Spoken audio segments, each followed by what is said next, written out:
After a lengthy discussion, we decided to get a divorce. The moment I signed the divorce papers and was about to leave, Carter said something unbelievable. "So, where's my alimony in the divorce settlement?" The cause of the divorce? Carter's infidelity in the first place. In other words, Carter was the one at fault. Yet, he had the audacity to ask, "Where's my alimony in the divorce settlement?" It seems Carter genuinely believes he's entitled to alimony. Divorcing him just isn't enough. I'm going to corner this fool for good. My name is Mia. I'm 28. I have a husband whom I married 2 years ago. His name is Carter. We met at a company-sponsored party. I work for a fairly large company that owns several subsidiaries. 4 years ago, this party was held, and that's when I happened to meet Carter. Ironically, I'm an executive at the corporate headquarters, a successful career woman. Carter, on the other hand, is a staff member at a small branch of subsidiary. Naturally, my income is much higher, modestly put, about 3 times that of Carter. When we started dating, Carter was quite concerned about this. "Do you think a staff member like me is a good match for someone like Mia?" "Carter, I don't worry about things like that. But still, I feel inadequate as a man." "So, are you going to give up on our future just because of that?" "I love you, Mia, but I might cause you hardships. If we become a family, supporting each other is a given, right? Even now, you're supporting me, Carter." "Mia, yeah, you're right. I'll work hard for a promotion." And so, our relationship officially began. After about a year and a half of dating, we got married 2 years ago. Now, in our 3rd year of marriage, our relationship with Carter is still going strong. We openly express our love as a couple and had agreed to focus on our careers until we had children. One day, as routine would have it, after finishing work, I check my phone and see a text from Carter saying, "I'll be home late." He is apparently grabbing dinner on his own, so I decide to treat myself to a meal out before heading back. After showering, I'm lounging in the living room when I hear the door creak open. "Welcome home," I call from the couch. But as soon as I see him, it's clear something's off. Carter's face is like a dark cloud. I've never seen him this down before. Baffled, I hesitantly speak up. "Carter, what's going on? You look really down." Well, if something's up, you can tell me. We're a couple, after all." "Yeah, you're right. Since we are a couple, we need to talk." Carter nods as if making a difficult decision, then drops a bombshell. "Mia, I want a divorce." "Excuse me?" His words shake my voice involuntarily. I question my own hearing. Shocked by this out-of-nowhere revelation, I reply to Carter. "Hold on, wait! A divorce? Why all of a sudden?" "It's, differences in values, I guess." "What? You've never mentioned this before." "No, it's not that. I realize I'm just not right for you, Mia." "What are you talking about? When we started dating, we agreed that supporting each other as a family is a given, didn't we?" "Well, yeah, but..." Carter avoids eye contact, stumbling over his words. His behavior was nothing short of suspicious. He is definitely hiding something. Convinced of this, I confront Carter, raising my voice. "So, you're still dodging the issue? What are you talking about?" "It's weird, Carter. You suddenly want a divorce out of the blue? Differences in values? That's just an excuse. There's another reason, isn't there?" "That is..." "Enough. Just tell me already."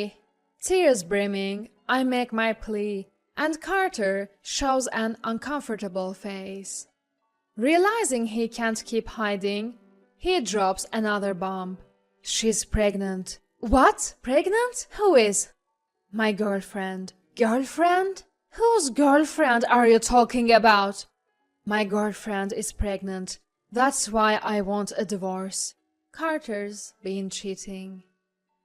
Typically in dramas, you see wives wrapped in anger, grabbing their cheating husband by the collar or cursing them out the moment they found out. But I'm feeling none of that. Instead, my love for Carter cools instantly.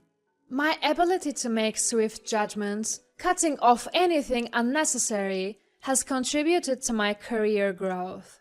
What's no longer needed should be discarded immediately. This decisive action has indeed fueled my ascent in the corporate world. This time, I labeled Carter as unnecessary in my life. That's all there is to it. Ignoring how I feel, Carter awkwardly peeks at my reactions. At this point, there is no turning back or rebuilding anything. Actually, I don't even want to rebuild. Taking a deep breath, I confronted Carter. So, let's get to the point, Carter. You want to divorce me, don't you? Yeah. Kids need a father, and I want to take responsibility for my girlfriend and our unborn child. You can't even stay faithful to one woman, and now you're talking about responsibility? Don't belittle me. I truly love her. Fine, got it. Then let's divorce. What? Carter, surprised by my quick agreement, eagerly asked, Really? Oh, so he really wants to divorce me that fast. I felt a bit hurt, but honestly, it doesn't matter anymore. In my mind, Carter is someone I've given up on. We vowed to love each other, and yet he cheated on me within 2 years. On top of that, he got his mistress pregnant. I despise him. If anything, I'd rather be the one to call it quits. I found myself wanting to cut ties as soon as possible. In order to get this ordeal over with quickly, I snap at Carter. To speed things up, I'll agree to the divorce, but we need to sit down and talk, all three of us, including your mistress. My girlfriend too? Obviously. I'll start preparing to move out. Let's meet at a cafe near the station in a week, okay? Yeah, got it. Great, that's settled then. Now, leave. Carter widened his eyes at my words for a moment. Realizing he had no grounds for objection, he quickly began making preparations to leave. Afterwards, I cancelled the apartment lease and started looking for a new place. Carter spent the intervening week sleeping at his mistress's apartment. A week later, the Carter I met looked oddly refreshed. I rolled my eyes at the sight of him entering the cafe, arm in arm with his mistress, showing no sign of remorse. Without caring about my reaction, Carter casually spoke.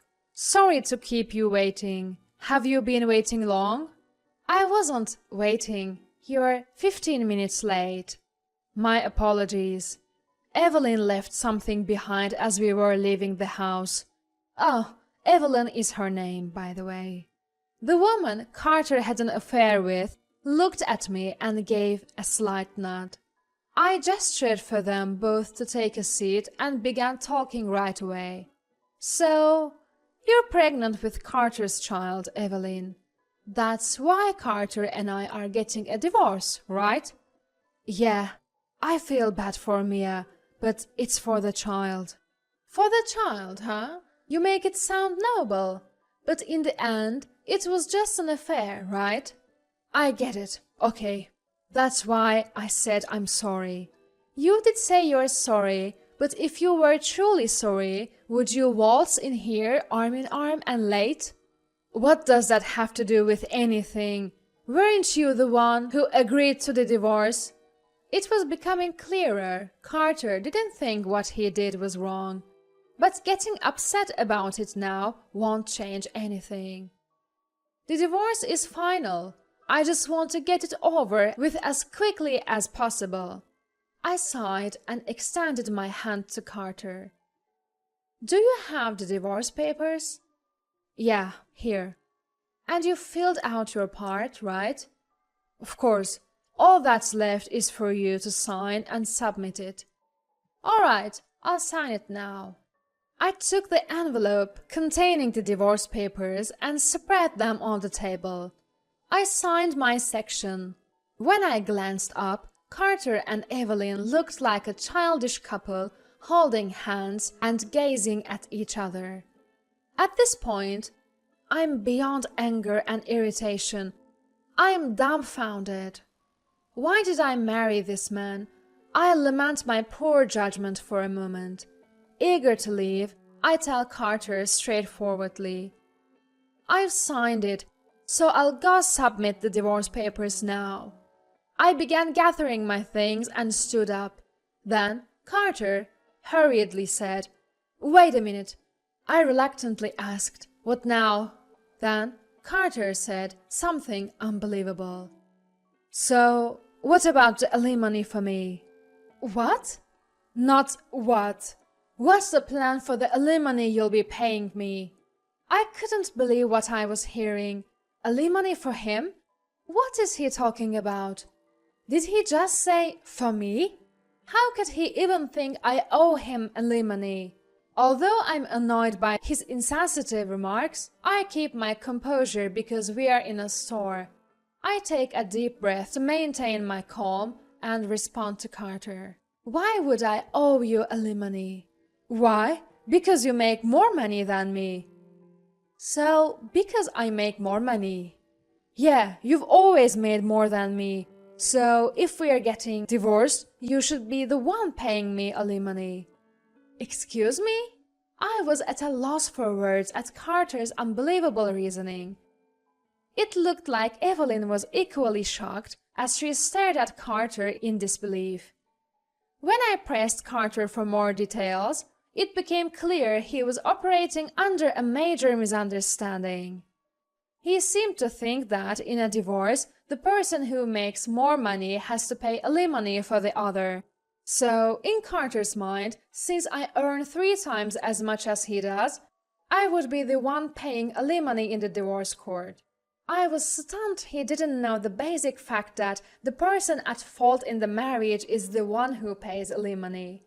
Even more mind-boggling was that he cheated but somehow thought he would be the one to receive alimony. At this point, his delusion was almost applause-worthy.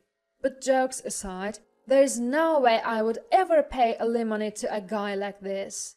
Visibly disgusted but keeping my composure, I said, Are you okay in the head? What? Why would you say something like that? Just because you don't want to pay alimony? No, it's not about whether I want to pay or not. I will definitely not be the one paying. Huh? Don't you get it? The person who pays alimony is the one at fault, which is you. Me? Carter looked utterly confused, as if he couldn't process the situation. I glanced at Evelyn for support, and she nodded in understanding. Carter, turning pale, pulled out his phone. Divorce, infidelity, at fault, alimony. He started hastily typing these keywords and searching. After some reading, he let out a resounding, "This can't be," that echoed throughout the cafe. You almost have to admire stupidity of this magnitude. Then, in the cafe, Carter began to apologize. Wait, Mia. I get that I'm the one at fault, but I can't afford to pay alimony. Excuse me? You cheat and now you say you can't afford it? You know I don't make much. Mia, plus, we're about to have a baby. So what? That has nothing to do with me. How could you? Finally, realizing the gravity of the situation, tears filled Carter's eyes. He grabbed my shoulders and began to plead loudly, enough for others to hear. Mia, come on, what about us? What are you trying to say? We were so in love. Why are you asking for alimony now? Look, enough is enough. Mia, didn't you ever love me? Or were you cheating on me all along? Excuse me? Carter spouted nonsense, trying to twist the narrative into me being the cheater. At that point, any lingering sympathy I might have had for him vanished completely. At this point, I couldn't care less who was around. I glared down at Carter, raising my voice like never before. Seriously, Carter, get it together! What? Mia? Why should I pay you a dime in alimony after our divorce? It should be the other way around. You should be paying me. You cheat without a care and then have the audacity to say, pay me alimony because you make more money? Are you kidding me? Don't talk nonsense. Stunned by my outburst, Carter froze. I didn't stop there.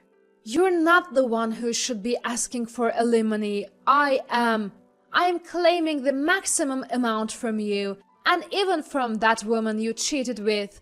I don't care if you two have a child or not. Fall from grace and make it a spectacular one, both of you. Having said my piece, I grabbed my bag and the divorce papers and left the cafe. I heard my name being called from behind, but I ignored it completely. Later, I submitted the papers to the city office, and my divorce with Carter was finalized. Thanks to my lawyer, I was able to claim alimony smoothly. I billed Carter for $30,000 and Evelyn for $10,000. They both begged for a reduction, but I shrugged it off. They had to borrow money from all sorts of places to pay me. Even with a child on the way, they ended up in debt. I cancelled the lease on our apartment and moved into a new home, telling no one the address. I explained the situation to my employer and requested a transfer. I was assigned to a branch near my new home. Now, I won't have to see Carter ever again. On the other hand, it seems Carter has successfully remarried Evelyn afterward. I heard he quit his job. Well, got fired is more like it. Though they talked about doing it for their coming child, their future doesn't look bright. Continuing the story, adding more interest to it, it turns out that one of Carter's co-workers happened to be in the same store where we had our divorce discussion. The co-worker apparently overheard the entire conversation, and it became the talk of the office. Now, Carter is getting cold stares from everyone. Did you hear? He cheated and still asked his wife for alimony. Really? Disgusting. Stupid too. Poor wife. Yeah, he was like, she earns more, so she should pay me alimony. Crazy, huh? That's just unbelievable. Makes me sick. Eventually, Carter was encouraged to resign and is now juggling part-time jobs while looking for a new full-time position. Despite Evelyn being pregnant, he works from morning till night. Debt from the divorce settlement, future child support. Just imagining it totals up to a huge amount. Can Carter and his new family really bear the burden? Chances are happiness won't be coming their way anytime soon. But I don't pity them. They deserve to struggle. Though the divorce was a setback for me, I feel fortunate that it happened before kids were involved. From now on, I plan to invest both time and money in my own happiness.